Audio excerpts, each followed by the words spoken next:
અરે આજ રાતે મળી ગયા 4 લાખ ફોલોવર વાળા રાજદાન ગઢવી. હવારમાં મેં બાદશાહને પરાણે પકડીને પાણી ગરમ કરવા બેસી દીધું. ये कहाँ फंस गया भाई मैं। એમાં આજ હતી નહીં લાઈટ ને હું વી આવ્યો બહાર. બહાર તો મારા બેટા છોકરા રમે ત્યાં સડ્યા. પછી તો થઈ ગયા બધા ભેગા ને લીધો એક ને આટીએ.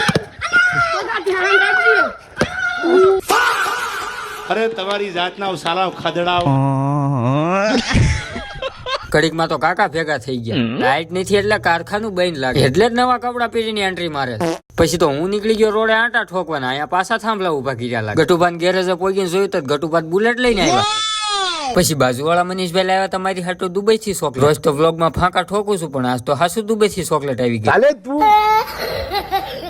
આને ચોકલેટ આપી તો આને પાણો સમજીને ઘા કીધી દીધી. ત્યાં તો વાયડી પર મારા ખિસ્સામાં ચોકલેટ ભાળીને થઈ ગઈ ગાંડી.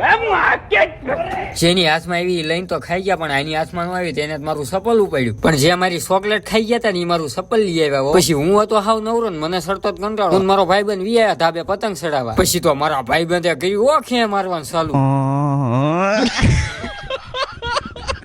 લે હા લે આ બાઈક છે શિયાળામાં બરફ લઈને ક્યાં ઉપડ્યો. આની આગળ એટલે નવું નવું હોય જ તે કઈ. પછી તો બધા છોકરાઓ ભેગા થઈને બાઈક આગળથી બરફ હાંસકી લીધો.